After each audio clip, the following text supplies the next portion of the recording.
Rams fan, but he's actually pretty cool. Oh, wow. Yeah, so Okay. I don't mind him. There's a couple cool Rams fans in here. Also, I like Silly Fun Guy as a lot of fun, and he tends to bring a lot of good dad jokes. If you're, not usually that funny, but usually pretty punny and Nice. good for a little wah wah wah. But we also got Jimmy Perez in the house saying, "How's it going? Better now that you're here, Jimmy. Thanks for being here." We got Stevo Supremo in the house saying, I think that's Stevo Supremo. Yeah, I think he changed to a Giants logo. He said, I didn't know Rose was still playing. I'm not sure. He didn't mean Jalen Rose. No, Jalen Rose is an announcer, right? I would assume he means Derrick Rose. Ah, okay. But even then, it's been a while. I think he just got injured, actually, again, is going to be out for a while. But yes, Derrick Rose doesn't – I think he's on Memphis this year. Okay. Former Chicago Bull, right? Former MVP Chicago Bull Derrick Rose. Okay. All right. Good to know. We got Bryant Culp in the house. Says smash the like button, everyone. Thank you, Bryant. Yes. And I guess the wrench, does that mean you're a member of the channel now, Bryant? Did you make your own admin? Brian, an admin now? He is an admin. He is an admin on my channel. Cheap ass, get a membership now. Nice. It's funny. And then Daniel Barry's back again saying, yo, welcome back, Daniel. As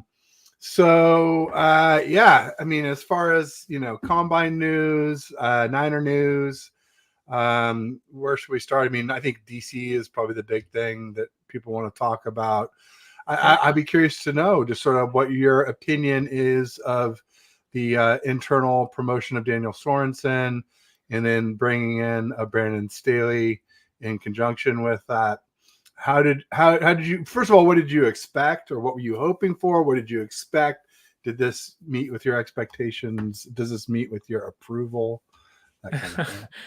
If you were in charge, if you were Jet. Right. If I was John Lynch, there'd be a lot more changes going on, but that's a whole different story. But when you hear John Lynch and even Kyle Shanahan talk about, we want to get back to our identity and who we once were pre-Steve Wilkes, promoting from within always felt like that was going to be an option. But I was someone who did think Brandon Staley was going to be the defensive coordinator, has ties with McVay in 2020. Him and Shanahan go way back. Even when Staley's teams faced off against Shanahan's teams, 2022 or 2023, excuse me, they fared pretty well. That was a tight-knit game on Monday Night Football post-bye week for San Francisco, I believe. So there's a lot of mutual respect there, but I did expect Staley to be the defensive coordinator, not an assistant head coach, or so it seems. Then you hear all these rumors of Jeff Ulbrich and Bill Belichick. I know many fans wanted Bill Belichick a lot. I did not expect it to be a big name hire. Of course, you have like your wishful thinking, it's a Mike Vrabel or whatnot. But I always thought it was going to be someone like Brandon Staley. I know that name scares off Niner fans a lot because of what happened with the Chargers. I will say this, though, that the hiring of Nick Sorensen definitely felt like the comfortable move. They did swing for Bill Belichick, according to Mike Silver. They had a conversation with him. Now, who knows how that went? They at least tried. Now, that pitch may have been, hey, Bill, come be our defensive coordinator. And Bill was like, yeah, okay, bye. Like, it could have been that simple. But they also did try to poach Jeff Ulbrich from the Jets. The move to hire or promote Nick Sorensen felt like, okay, like we definitely want to get rid of Steve Wilkes. And we know in the building we have the replacement if we can't hit on these other big names. And so I think they swung.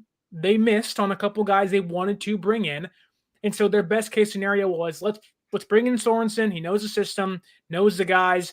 He runs that Pete Carroll, front seven, the 4 rushing defenders with the zone coverage behind him that Shanahan wants to run, that we've run in the past. But also in case he falters, there's nothing wrong with having Brandon Staley behind him to say, Nick Sorensen, okay, let's say they're 4-4 to begin the year. The defense stinks. Well, then Brandon Staley comes in and swoops in for that job. I felt like kind of a best of both worlds for San Francisco after striking out on who they actually wanted in Belichick and Jeff Ulbrich. There you go. Yeah. I mean, Yeah, you mentioned, hope for Vrabel. That was my number one pick. I wanted Vrabel the most.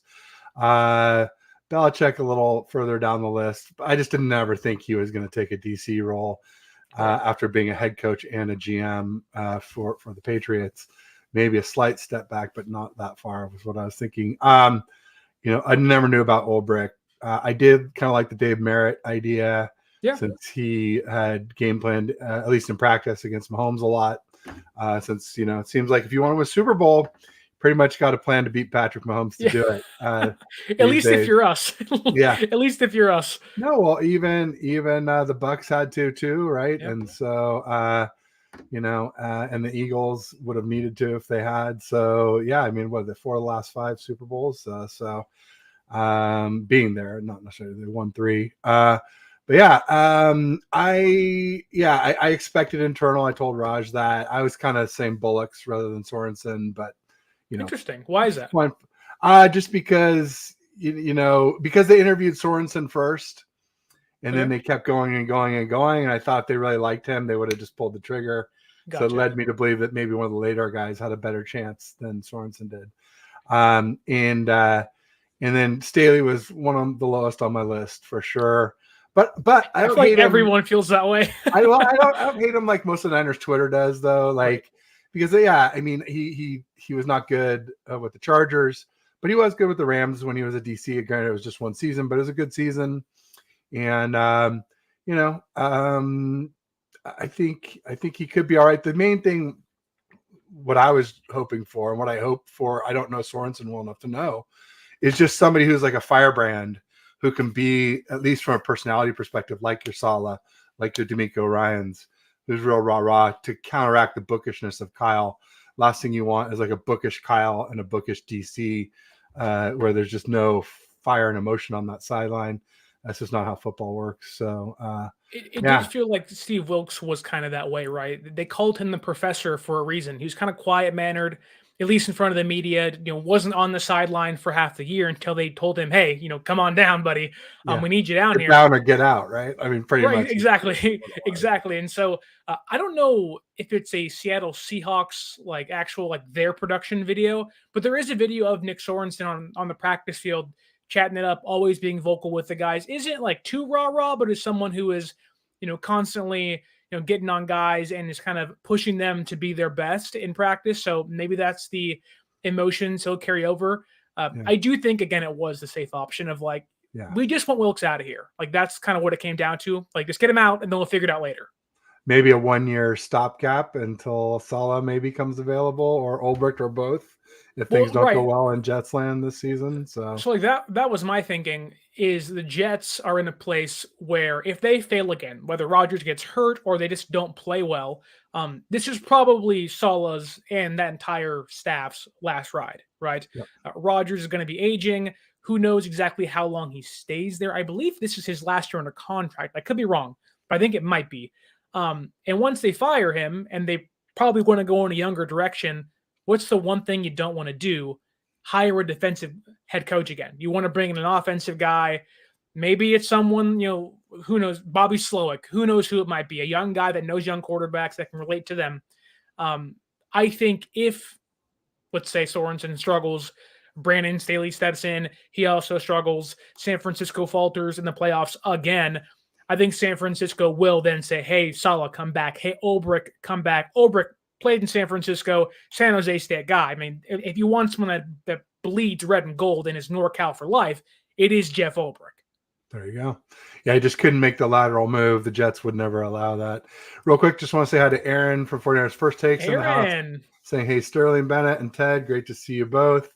He has stepped away from YouTube live streaming. He's still doing his takes and his updates. So make sure you still check out his channel, and just let us know when you're back, baby. We'll be here ready and waiting. Whenever you do decide, I hope he decides to come back. But if not to, then always do what's best for you. I always say real life first. And I mean that when anything comes up for people, if they have to cancel or reschedule, hey, I believe things happen for a reason. So, you're missed, and we'll love to have you back if and when you do decide to. Bryant saying hi. Oh, he said I am in Bashar. So Bashar is an admin for the channel as well too. Nice. They do weed out some of those Rams fans. I know there's a few of them on that kicked out list. That Jim Everett, the great guy, I think got the boot. For a while he was fine. For a while he was fine, and then he just started doing. When you're just too inflammatory or too, bugging the rest of the audience, then I don't need to have some around like that. So I agree with that one. We got Alexander Harbula in the house, or Harbula. He says, "What up? What up? Nice to see you." He says he's a Cowboys fan. Right on. Ooh. So someone who knows postseason heartbreak like the Niners. Not quite as bad, I would say, for the Cowboys because they haven't even been to an NFC Championship game or Super Bowl this century. Right. So they probably are. I don't know. I've been saying I'm kind of used to losing in the Super Bowl now. It's like I used to only be used to winning the first 5, and now the last 3. You got to say, until proven otherwise, I feel like we're kind of, I want to say chokers. Super Bowl losers, I'm okay with. I just think it's a choke when you lose to Patrick Mahomes, especially in overtime in a really close game. To me, that doesn't scream choke. So, not to harp on it, but of the last 3 Super Bowl losses, which one hurt you the most? Was it this past one or was it the first one? The Chiefs. It was 2019. Okay. Because we had a big lead. We had a 10-point lead. And I guess we had a 10-point lead in this one too, but it was first half. We had a 10-point lead with 7 minutes left in the less than 8 minutes in the fourth quarter. I was on Twitter at that point heavily. I'd just kind of gotten 2019 was when I made my Ted H6 football only handle on Twitter. And with the Kaepernick Super Bowl in New Orleans against the Ravens, that hurt a lot too. Especially, I don't like Ray Lewis. I don't like him. Really? Is it because of what he may have not have done when he was younger? Okay. Yeah, just all that stuff. And just sort of the way he acts too. I mean, he's one of the best linebackers ever, no doubt. I have to respect his ability, but I don't like him as a person. So that kind of hurt. But we never led in that game, so it's hard to say like that was a huge letdown. I thought we were the much better team, but just Flacco had this amazing kind of like Eli Manning-esque, playoff run where just these guys that don't do much ever, and then they have put together a couple runs and rings. It's crazy. Well, Eli a couple, Flacco one. Right. But no, definitely 2019 hurt me a lot, especially feeling like the refs jammed us. And then also the way the Chiefs fans handled that, the way they totally denied it. And, and then the funny thing was Schwartz finally came out, their right tackle finally came out and said, "Oh yeah, we did hold a lot, It's Bosa. They interviewed Bosa right before the Super Bowl. They said, "What do you think of the Chiefs O line?" He said, "I think they hold a lot." And Mitch Schwartz, their right tackle, was like, "Yeah, we did hold a lot." And it's like, and then now they got 3 Super Bowl wins with not one offensive holding call in any of them, which is crazy. Like, I don't think any fan, or I would assume most fans, would just say, if you call one, we'll be fine. Just call one. It doesn't have to be a lot of them. Just call one of them. 3rd and 15 jet chip wasp, baby. Yeah, I think it would have changed everything. I get chills listening to it, just hearing it, like, oh, nightmares. Hot flashes come in. I'm like, no, never again, please. So which one for you was the most traumatic? So, man, what? The Ravens one was what, 2012? I think that was the year it was. Yeah. So I was like, man, I may have been like 14. So like that one was like the first pain I had of like, this is what it feels like to you've lose. Never seen a Super Bowl win live for the 49ers. Then. I was born the year after they won one. So 1995 against the Chargers, 94 season, 95 Super Bowl. Yeah. I have yet to see one. I don't know if it's my fault we're cursed and haven't got one since, but I've yet to see one. I've seen my Giants win 3 World Series, and it was awesome. Went to the parades. It was crazy. I've seen the Golden State Warriors. I work in a way with them. I'm not a fan of them. I've seen them win so much. I've yet to see my Niners win a Super Bowl. And this one to me felt very different than 2019 and 2012. Because like you said, we had leads or didn't have a lead at all in those games. But this one felt like I was confident the whole game. Like the whole game I was confident. Like, oh, we're going to do this. Even in overtime was like, we'll go down, score a touchdown, make them have to beat us. Like, I was confident the whole way through. The Chiefs fumbled like 5 times, recovered like all but one of them. It was just like, what is going on? Like, unfortunately, in the NFL, it really doesn't matter. I don't want to say how the ball bounces, because if you just strike when the iron's hot, you win games. Kansas City does it against this past year in 2019. If they get hot, it's like, good luck. We just happen to evict them both times.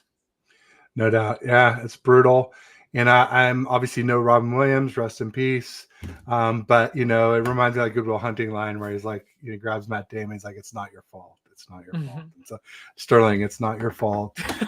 You did not cause this. And I have the utmost respect for young 49er fans who stay faithful with never seeing a Super Bowl win. I got to see 5, go to all 5 parades. Like, that gives me a lot of foundation for these bad times, where I was like, no matter what, I'm always gonna be a 49ers fan, because and I guess you don't have to have that, but I actually have more respect for people who haven't seen a Super Bowl win live than kind of like the old timers like me who saw so many. We got a little spoiled by it, I would say.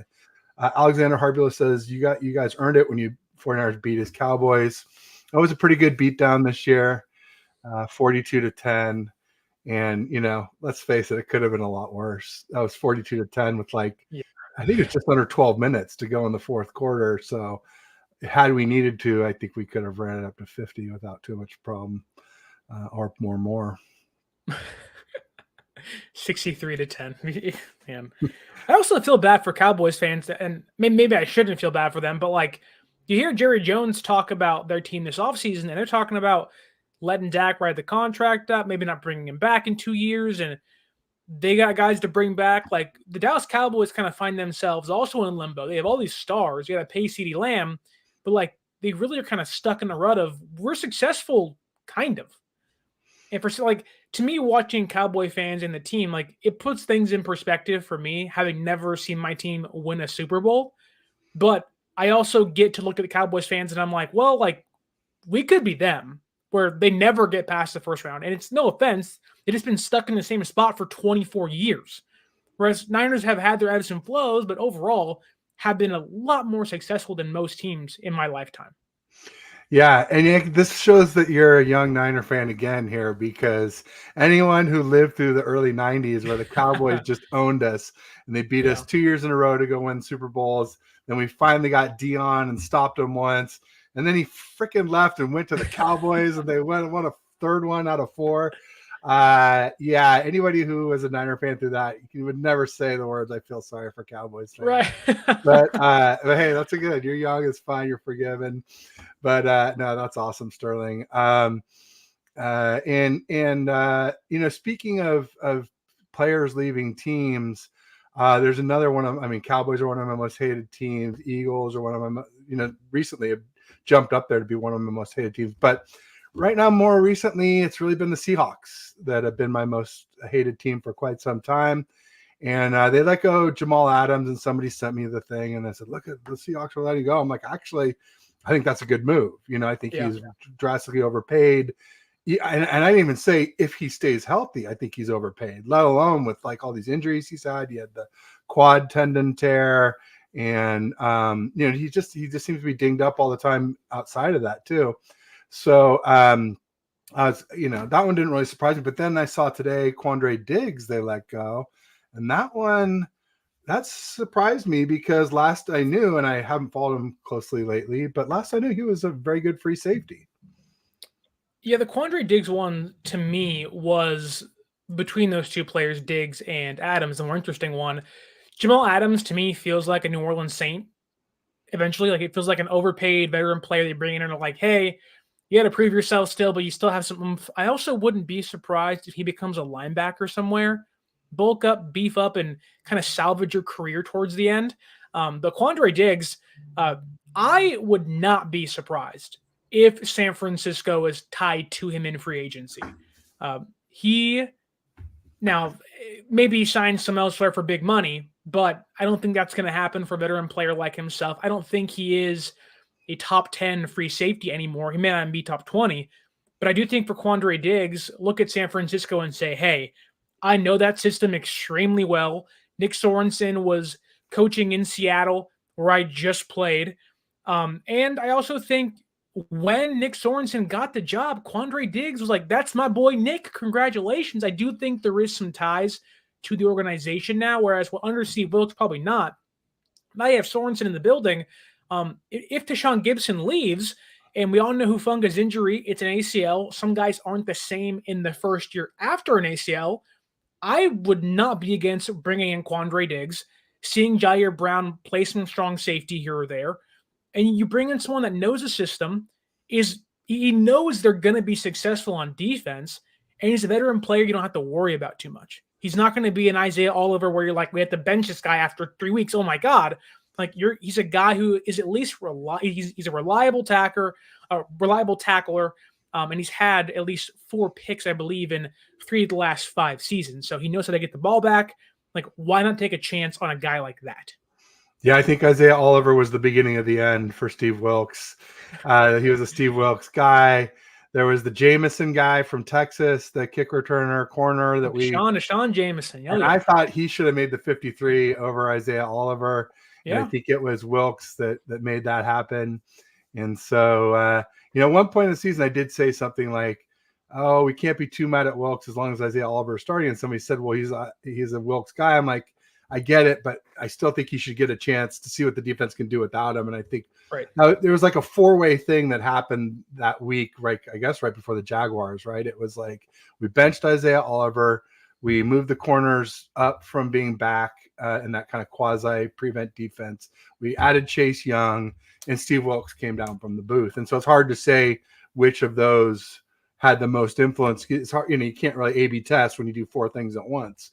But I had a feeling that benching Isaiah Oliver and moving the corners up might have been bigger than Chase Young. And I don't think that Wilks coming down from the booth made that much difference, honestly. The players said it did, but I don't know. Hard to know if they were just kind of backing their guy and being nice. Real quick. Go ahead. You're good. Real quick, we got 49er Media in the house on Shoal. Make sure you check out his channel. I've got some more comments, but go ahead, Sterling. I cut you off. No, I was just going to say that I do think Steve Wilks, for how the year ended, he got a lot of crap for how the year ended against the Chiefs and for how poorly the defense played in that 3-game losing stretch, which was deserved to a certain degree. I also do think we did see better play from guys like Mooney Ward, who had his first All-Pro season, and Lenore. Like, we did see improvement in the secondary, and that goes back all the way to OTAs and minicamp, where Wilks one-on-one worked with that entire cornerback room. So I know it ended poorly and we fired him and some call him a scapegoat, something that's false, but the reality of it is, even in a lost year like this where you don't win it all and you're mad about it and you get fired, I do think that our secondary did actually improve under Steve Wilks in a weird way. Like, you get fired and you lose against some bad teams. Your defense looks pretty bad against the Lions and the Packers, and you're sitting there saying, like, whoa, like, you could have lost both these games. I do think we did see some improvement from Lenore, Mooney Ward, and even Ji'Ayir Brown. Having Ji'Ayir Brown with the Steve Wilks, I think, was a good move for San Francisco. Hopefully Brown takes the next step in year 2, but there's no doubt in my mind having a veteran defensive backs coach with a rookie safety certainly helped him this year. Absolutely. Bobo said, if KJ Wright does well, I believe he'll be the future Seahawks head coordinator. Interesting. So I guess not much faith in the defensive coordinator from the Ravens who they just hired. Yeah. I think he's going to be good for them. I think he's going to be good for them. Yeah, I'm actually a little worried about him a little bit. They definitely don't have the horses that the Ravens have. But we'll see after the draft, right? I mean, that could. They're getting younger. They're releasing all the vets, saving money, and they're going to be a younger defense that does have some pieces, but overall, like, give them a year or 2 to restock. And I know people kind of clown Seattle, Geno Smith and mid quarterback, whatever, but I would not be surprised in 2 years if they are not our biggest rival again, or unseat us when we have to move some players around and take a year off. Yeah, when we have to pay Brock, essentially, right? I mean, that's where things get sledding gets a little rougher at that point. 2025 and onward. I think you still get 2025 too, because we'll probably backload the deal. So it probably won't hit for a year or two after 2024 when we actually do it. But I am excited about KJ Wright, much more excited than Sorensen, and way, way more excited than Brandon Staley. That was kind of like an A- or an A higher for me. I really like him. He seems smart. He's a good player. And anytime we steal a Seahawk, that's extra goodness for me.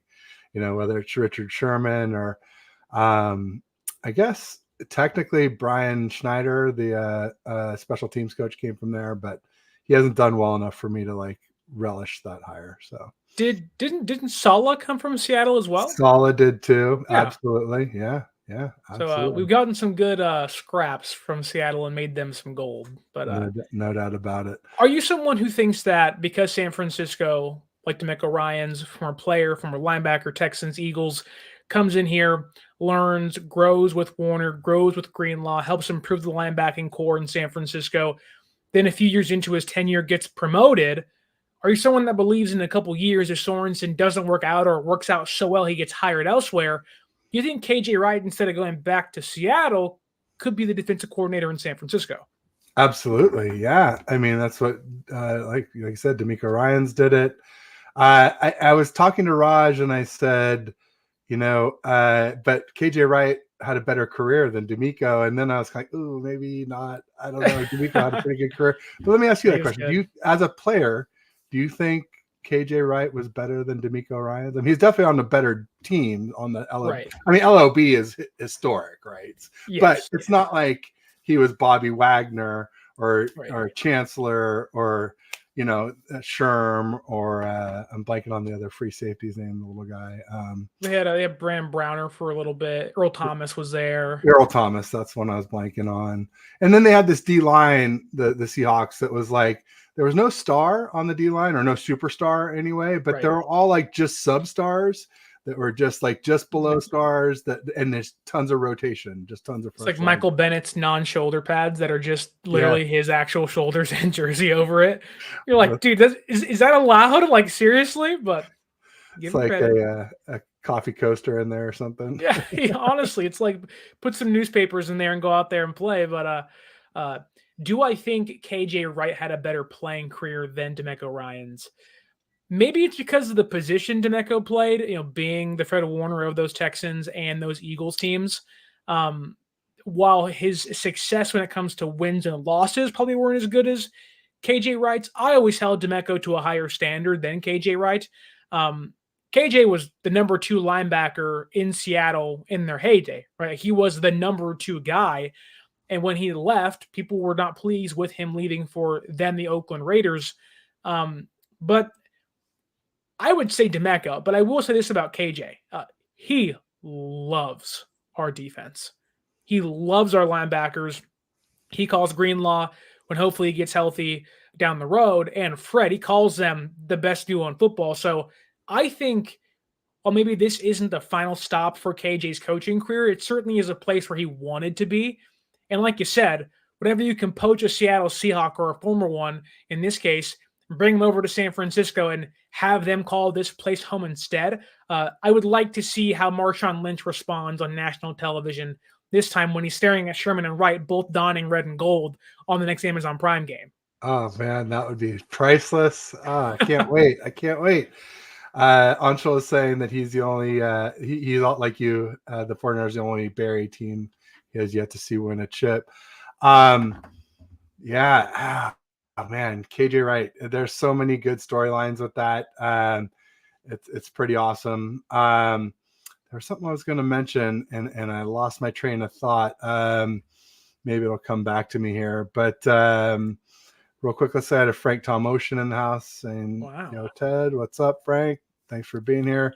Bobo says Seahawks cleaned house today. They did. Could definitely see the Niners signing Diggs. Yeah, I was saying either that or draft like a real free safety because Huff and Ji'Ayir Brown are not really the typical rangy ball. Well, they're both ball hawks, but they're not like free safeties typically with the speed. They just don't have that recovery speed if they to be an eraser the way maybe like a Jimmy Ward did.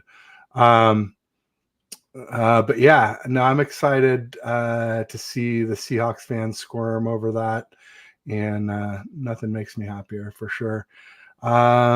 See, Boba says he was a freshman in high school when we finally beat the Cowboys to win a Super Bowl. I thought we'd get 10 championships with 30 late. Yeah, stuck on 5. Yeah, just shows it's a lot harder or a lot more easily said than done to win these Super Bowls, especially when you got to go up against Patrick Mahomes, who's the NFL's darling. Let's face it. Are you someone that, so you brought up the draft and whatnot. We have 11 picks this year. Yeah. The combine just happened. Yeah. I'm not someone who looks into the combine too much. It's like it's a bunch of guys in spandex walking around, sprinting underwear in straight Olympics, lines, which it's like I don't care as much as I used to when I was younger. I was like, oh, the combine's on. Let's see a guy run a 4.21. Great, cool. He's a 7th round pick. No one cares. But after watching the combine, now we get into full draft season. Free agency is what a week away from tomorrow, right? Or close enough. And I think even Niner media asks after this, what is the one free agent you want the Niners to sign? I'm someone who firmly believes that they're going to free up money, whether it's through extending Ayuk, which I think they should do sooner than they would like to, so they can save around $7 million by doing so. Yeah, I think they'll extend Juszczyk. They'll restructure a few guys. I think San Francisco is going to be in on a player like Danielle Hunter. I think they need that guy opposite Nick Bosa, and I would not choose to go through the draft to find that guy. It's not been Drake Jackson. They've not been able to find the guy opposite Nick Bosa. Or D. Winters. Not D. Winters, but I meant Frank. They tried for D. Ford. Frank Beal. Didn't work. Like I do think that it's Bosa, it's Armstead, it's Hargrave. Then you have a bunch of unproven stuff. You got Drake Jackson, like you said, off an injury, mind you. Robert Beal Jr., who's proven nothing, and then Kalia Davis, who isn't even an edge rusher. I think you go and pay by freeing up money, extending guys, restructuring guys. I think you pay up for Danielle Hunter. You're not getting Brian Burns now. You're not getting Josh Allen now. But would you be in on a Hunter, or would you just say, hey, bring back Chase Young? I don't like Chase Young. I mean, I just think they're totally different equations. I mean, I like Chase Young if we get him cheap. Right. I don't like Chase Young at what his contract was with the Commanders. If we get him real cheap on a prove-it deal with incentive, sure, fine. But no, not anywhere near Danielle Hunter's price range. So, and I remember now what I was going to ask you before, which was you were saying how Huff with his ACL, first year back could be questionable. Well, I mean, come on. We got Dre Greenlaw with an Achilles much later in the season. It wasn't the season, it was in the Super Bowl. It was as late as you could possibly get it in a game. And so, I would love to see us get Azeez Al-Shire, but I think he's going to be too expensive. I like Danielle Hunter, absolutely. Anyone to bookend Bosa, to be that fourth guy on the line with Hargrave and Armstead and Bosa.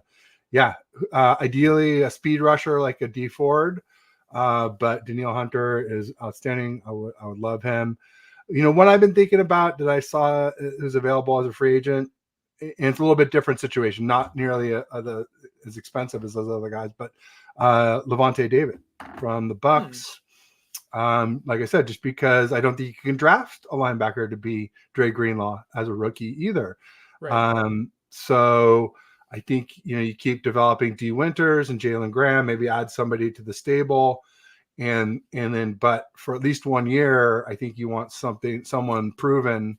And I think Levante David is that. He's good in coverage. And that's one thing that Fred and Dre excel at compared to most linebackers in the league. And I remember Levante David. Now, maybe not recently, I don't know. But, at least at one point, he was very good in coverage. And so that's what I've been banding about. I mean, I'd much rather have Azeez, but Azeez is going to be so expensive after 166 tackles for the Titans this year. So he's not going to be $5 million like what they got him for. So. Well, it's not even the money too. Like when you think of a player like Azeez Al-Shire, he's the third linebacker on a team, essentially a rotational piece for the first couple of years of his career. Then kind of breaks out in San Francisco. We're all fans of Azeez here. I think we'd all welcome him back with open arms. But he, in a way, going to Tennessee, gets promoted. He is their Mike linebacker. He is the Fred Warner of that defense.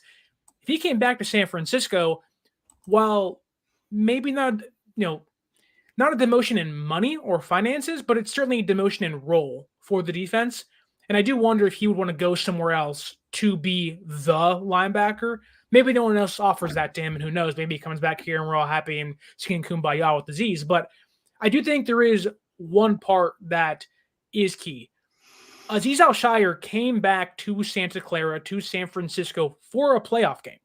He clapped in the linebacker huddle. It's not like I think if they offered him the right deal, whether it's 1 year with incentives to maybe be $7 million over $5 million and not locked up for 2 years, I do think he would come back because he's so comfortable here. He fit well. And I know Greenlaw's recovery is supposed to be around 6 months. Achilles are tough, man. Like, you can be back in 6 months, and I hope Dre Greenlaw is. There's also a chance he's just never the same again. Like, It stinks. Like, once you get cut open, it's hard. You're never the same. Like, take Jimmy Garoppolo. Think of Jimmy what you want him to think of. Yep. Tore his ACL, was never as mobile again. It always got banged up. Now, there's other reasons as to why he got hurt continually, but once you get cut open, there always is a little more injury risk with your career. And a linebacker like Dre, who I think is like 27, 28 years old now, I believe. He isn't super old, but he plays so aggressive. His body literally gave out on the sideline. Like, I have a hard time believing in 6 months he'll be back. So if Aziz will come under this regime and this team again with the lower price tag, I am 1,000% for that. I do just wonder if he wants to, in a way, take a demoted role maybe in this defense. Yeah, or temporary, as in just like a placeholder until Dre comes back. But like you said, I mean, I almost wanted to interject when you said that about Huff and ACLs not being the same the first year back. And I almost wanted to just say right then, like, or never the same, no matter how many years back. And that's the thing that I think could be a draw for Aziz. I mean, nobody wants to bank on their brother, in arms not coming back, but we all have to face the facts that's a very real possibility that Dre Greenlaw may never be Dre Greenlaw again, the Dre Greenlaw we knew. Navarro Bowman certainly wasn't. Linebacker, I mean, you talk about Jimmy Garoppolo, linebacker is a lot more explosive than quarterback. Yeah. I mean, really, it's up there with like running back and like corner as like the most explosive positions. And the other thing too with corners and linebackers that offense doesn't have to worry about is it's reacting. So it's not even, at least the offensive guys can plan their moves and compensate by knowing where they're going and working around it. With defensive guys, like they have, something happens and they got to react, and so they have no chance to favor or help or work around it the same way offensive guys can. So it's a concern for me for sure. And for me, it's like, with the draft, free agency coming up, my big wants are obviously, right tackle, inside linebacker, corner to replace Amby Thomas. But yeah, free safety, pretty big one. Assuming that Gibson's gone. I've just been assuming he tried to retire last year. He'll probably retire this year. If he doesn't, I mean, he could get a gang of money somewhere too, because he's had 2 really good years with us. I don't know why he wouldn't get paid if he didn't retire. I mean, because I think we only gave him like $2 or $3 million.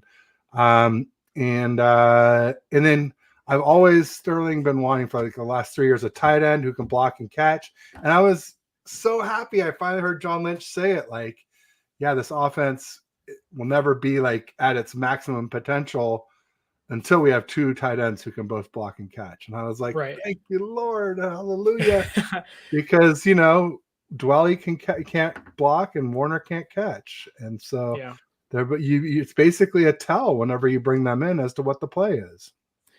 That is one thing that San Francisco has been trying to address since, I believe, 2020 when they drafted Warner. They already had Dwelly in the building, but then last year too, you draft Braden Willis and then you draft Cam Latu, and Willis isn't really a non-factor. I like Braden Willis a lot. I think he can actually be a valuable piece, but as a third tight end, camp when we were there. I mean, exactly. Now, come Super Bowl, getting called for a holding penalty isn't your best look, but Cam Latu's a non-factor all year, and I don't think the hopes are very high. Like, John Lynch didn't need to say that if they believed in Cam Latu. If they saw, hey, Cam Latu can be the guy. Now, Jonnu Smith is out there. Will Disley got cut by the Seahawks today. Like, there are some pieces you can bring in. Hayden Hurst got cut by the Panthers, albeit he's had some personal issues to take care of on his end. Like, there are some counterparts out there that you could bring in. I just wonder, with how San Francisco is set up against the cap currently, they can free up a ton of money with restructures and extensions to Mooney, Warden, Ayuk, and plenty of other guys out there. I just wonder, how much are they willing to spend? Because every year San Francisco likes to head into the regular season with around $5 to $7 million in cap to spend, either via trades or signing somebody in case someone gets hurt. With where they're at against the cap now, that's certainly an option to continue to do so. But is Jonnu Smith coming here for 1 year under $5 million? Probably not. No. Is Will Disley doing that? Maybe, but probably not. But he's also injury prone too, Disley. Exactly. And I was going to say, if we're talking ex-Seattle Seahawk tight ends, isn't Noah Fant a free agent too? He's probably too expensive too, but he can block and catch. And Disley, yeah, I mean, the injuries kill me for Disley. But Fant, now that's a name I wouldn't mind hearing. I do wonder if San Francisco just looks at it and says, hey, like, we will take a mediocre blocking tight end if you can actually be a mediocre receiver. Yeah. Whereas now you have a good blocking tight end in Warner and a solid enough receiving tight end in Dwelly. But again, neither one of them can do both of those role at a mediocre level to stay on the field. And I'm sure you feel this way. I know I feel this way. I'm tired of seeing George Kittle in Super Bowls in the backfield. He was a non-factor in both of them. Now, one play gets called back in 2019, the OPI, we all go boo against the refs there for it. But the reality of it is, he's been a non-factor when you need him most in the biggest games. Kittle's had 2 amazing years with Brock Purdy as his quarterback. Go back to 2021, back of the end zone fade touchdown against the Rams in the NFC title game, gives him a 10-point lead. Hey, like, utilize your big-bodied tight end. That doesn't always work. What does the defense do? Your opposition do. That's, up to them. But you want to be able to use that guy. Imagine being able to go 5 wide, or just having on the outside Debo, Ayuk, Kittle, McCaffrey in the backfield, and insert Jawan Jennings, whoever else on the other side. Like, your offense becomes so much more dangerous because now defenses are like, what are they going to do? If you can add an element of surprise to a Kyle Shanahan offense, look out. Like, look out. Yeah, players that they can do it all, and that's what Kyle loves, and it just makes it impossible to defend because eventually you end up with a linebacker trying to cover a really talented player in the slot, and they're all alone with no help and on an island and at a huge disadvantage, and that's exactly what Kyle lives for. No doubt about it. We got Randy Daytona in the house. You're Randy. A little late, Randy. We're just wrapping things up. In fact, I do need to get going pretty quickly. We're past my witching hour of 5 p.m. But definitely want to say hi to Randy. Bobo's saying, why I got to use Kittle like KC uses Kittle. We got to use Kittle like KC uses Kelsey. Yeah, exactly. We do. I have no doubt that Kittle could do everything Kelsey could do if he was in Kansas City and more. I think he could block and get yak too. More yak. Kelsey gets good yak, but Randy System Ted the visor man. Yeah. Nice. I have a ton of visors. I only had a few last year when I started, and then I complained to Lee Gowland, the Presidente of the 49ers Faithful UK, and he sent me a link for a cool 49ers saloon font one. Nice. And from there, then like every week now, I just check to see if there's new ones. And awesome. I must be up to 15 now. So wow, there were none, and now I got go. more than I know what to do with. So maybe it's a little bit of a problem. I don't know. I believe Kittle's, but yeah, I think Kittle's better than Kelsey. I've been saying he's the GOATEs. Now, I'm not saying he's the greatest of all tight ends ever, just the greatest of all tight ends now. He's the best, I think. But I can see people who make the argument for Kelsey because, a lot of people just look at stats and they don't really look at context. And that's fine too.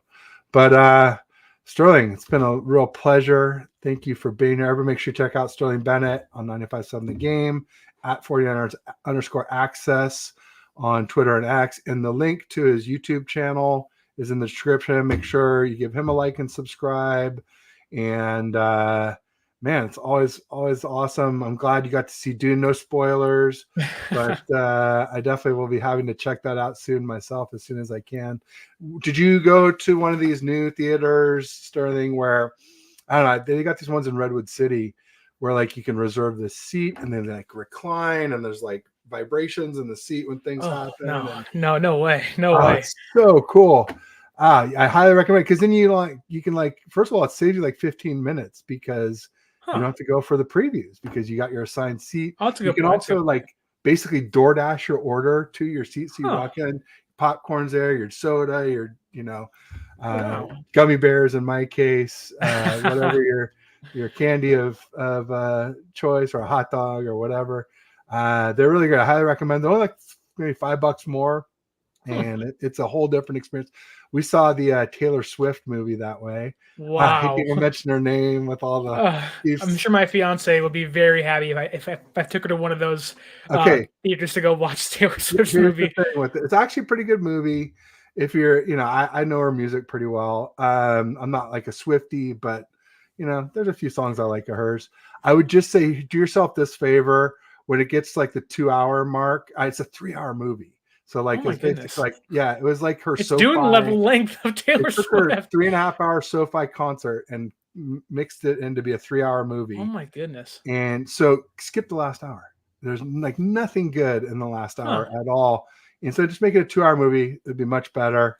And we did it for like our anniversary. Nice. I picked the restaurant, my wife picked the movie, and anyway, it's for as an old guy, it's a great way to watch a concert. Like I don't want to be going and fighting with crowd. Well, first of all, the Taylor Swift tickets were what, like $2,500, $3,000 a pop at Levi's. My fiance, she didn't pay for them, but she got in, and I was like, why? Like, it's so much money. It's too much money. You get a decent used car for that much, Yeah, yes. It's help pay for a wedding with that money. Yes, exactly. Well, good luck. Well, congrats on the engagement. And I'll say, I guess you're now officially part of the 3-ring circus. I'm not sure if you heard that before. It's kind of cheesy, but nice. Have you heard that saying though? The 3-ring circus? I have not. No. So you obviously, well, you're over the biggest hump, the engagement ring, right? Right. Yeah, that's the big nut with the diamond and everything. But then you have the wedding ring, the little band that you put on with it, right, the day of the wedding.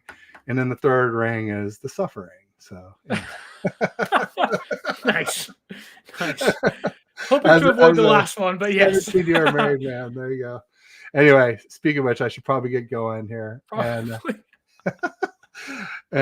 thanks again, Sterling, for being on. Thanks everybody who came to join us. And I'll just say peace and go Niners.